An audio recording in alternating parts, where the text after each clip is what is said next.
Hi friends, welcome to my channel. ನೀವಿನ್ನ ನಮ್ಮ ಚಾನಲ್ಗೆ ಸಬ್ಸ್ಕ್ರೈಬ್ ಆಗಿಲ್ಲ ಅಂದರೆ ದಯವಿಟ್ಟು ಸಬ್ಸ್ಕ್ರೈಬ್ ಆಗಿ. ಹಾಗೆ ಈ ಸೀರಿಯಲ್ ನಿಮ್ಗೆ ಇಷ್ಟ ಇದ್ರೆ ಒಂದು ಲೈಕ್ ಕೊಡಿ. ಇಲ್ಲಿ ಸಂಗೀತ ಅವರು ಭೂಮಿ, ಮನಸ್ವಿನಿ ನಿಮ್ 4 ಜನಕ್ಕೂ ಒಂದೇ ರೀತಿ ಸೀರೆ ತಂದಾಳೆ.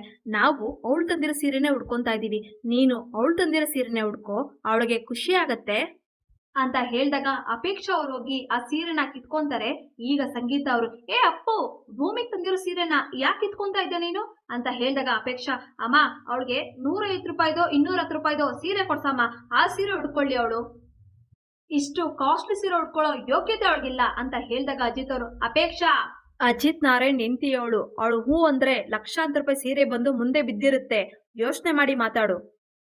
ಈಗ ಸಂಗೀತ ಅವರು, ಅಲ್ಲ ಕಣೆ ಅಪ್ಪು, ಮನಸ್ವಿನಿನೇ ತನ್ನ ಮನ್ಸನ್ನ ಬದಲಾಯಿಸ್ಕೊಂಡು ಸೀರೆ ಕೊಟ್ಟಿದ್ದಾಳೆ, ನೀನು ನಿನ್ ತಮ್ಮನ ಜೀವನನೇ ಹಾಳು ಮಾಡ್ತಾ ಇದೆಯಲ್ಲೇ, ನಿನ್ಗೇನು ಅನಿಸ್ತಾ ಇಲ್ವಾ? ಗಂಡನ್ ಮನೇಲಿ ಬಿಟ್ಟು ಬಂದು ತವ್ರ ಮನೇಲಿ ಇದ್ಯಲ್ಲೇ ಅಂತ ಹೇಳಿದಾಗ ಅಪೇಕ್ಷಾ, ಅಮ್ಮ ಎಲ್ಲರ ಮುಂದೆ ಮಗಳನ್ನೇ ಬಿಟ್ಕೊಡ್ತೀಯಲ್ವಾ, ನಿನ್ಗೆ ಅವಳೇ ಹೆಚ್ಚಾದ್ಲಲ್ವಾ, ಎಲ್ಲ ಸೀರೆಯಿಂದನೇ ತಗೋ, ಈ ಸೀರೆ ನೀನೇ ಇಟ್ಕೋ ಅಂತ ಕೆಳಗಡೆ ಬಿಸಾಕಿ ಹೋಗ್ತಾ ಇರ್ತಾಳೆ.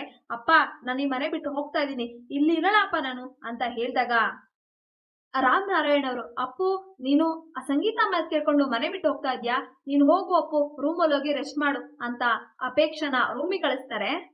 ಈಗ ಸಂಗೀತ ಅವರು, ರೀ, ನಿಮ್ ಮಗಳ ಜೀವನನ ನೀವೇ ನಿಮ್ ಕೈಯಾರ ಹಾಳು ಮಾಡ್ತಾ ಇದ್ದೀರಾ, ಏನಾದ್ರೂ ಮಾಡ್ಕೊಳ್ಳಿ, ಭೂಮಿ ನೀನೇನು ಅನ್ಕೊಂಬೇಡಮ್ಮ, ತಗೋ ಈ ಸೀರೆ ಉಟ್ಕೋ ಅಂತ ಭೂಮಿಗೆ ಆ ಸೀರೆನ ಕೊಡ್ತಾರೆ. ಈಗ ದೇವಯಾನಿಯವರು, ಭೂಮಿ ಅಜಿತ್ ಮಲ್ಕೊಂಡ್ಮೇಲೆ ರೂಮಿಗೆ ಬಾ, ಇಬ್ರು ಸೇರಿ ಅಳತೆ ಹೊಡೆಯೋಣ ಅಂತ ಭೂಮಿ ಮತ್ತೆ ಅಜಿತ್ ಅವ್ರನ್ನ ರೂಮಿಗೆ ಕಳಿಸ್ತಾರೆ.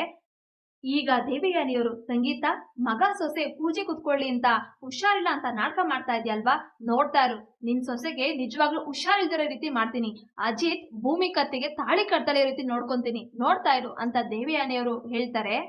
ಇಲ್ಲಿ ಅಪೇಕ್ಷಾ ಮನಸ್ವಿನಿಗೆ ಕಾಲ್ ಮಾಡಿ ಮಾತಾಡ್ತಾ ಇದ್ದಾರೆ. ಅದೇನೋ ಭೂಮಿ ಜಾತಕದಲ್ಲಿ ದೋಷ ಇದ್ದಂತೆ, ಅದಕ್ಕೆ ಅವಳಿಗೆ ಮುಸ್ಕಾಕಿ ತಾಳಿ ಕಟ್ಟಿಸ್ಬೇಕಂತೆ ಅಂತ ಹೇಳ್ತಾ ಇರ್ತಾರೆ. ಇದನ್ನ ಅಂಜನಾ ಕೇಳಿಸ್ಕೊಂಡ್ಬಿಡ್ತಾಳೆ.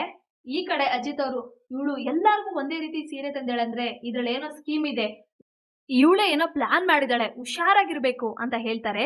ಈ ಕಡೆ ಅಶ್ವಿನಿ, ನನಗೆ ಮತ್ತೆ ಭೂಮಿಗೆ ಒಂದೇ ರೀತಿ ಸೀರೆ ತಂದ್ರೆ ಡೌಟ್ ಬರುತ್ತೆ ಅಂತಾನೆ 4 ಜನಕ್ಕೂ ಒಂದೇ ರೀತಿ ಸೀರೆ ತಂದಿರೋದು, ಅಜಿತ್ ಮದ್ವೆ ಆಗೋದಿಕ್ಕೆ ನಾನ್ ರೆಡಿ ಅಂತ ಅಶ್ವಿನಿ ಹೇಳ್ತಾ ಇರ್ತಾಳೆ. ಇಲ್ಲಿಗೆ ಸಂಚಿಕೆ ಮುಕ್ತಾಯಗೊಳ್ಳುತ್ತೆ. ದಯವಿಟ್ಟು ನಿಮ್ಮ ಅನಿಸಿಕೆಗಳನ್ನ ಕಮೆಂಟ್ ಮಾಡಿ. Thank you.